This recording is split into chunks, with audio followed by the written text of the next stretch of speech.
या ठिकाणी V T Krishnamachari म्हटलं मी.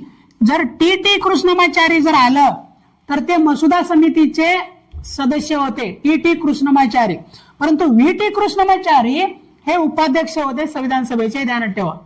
आणि दुसरं एक कन्फ्युजन करणारे नाव म्हणजे दोन इथेच ध्यानात ठेवा. एक आहे सत्येंद्र प्रसाद सिन्हा.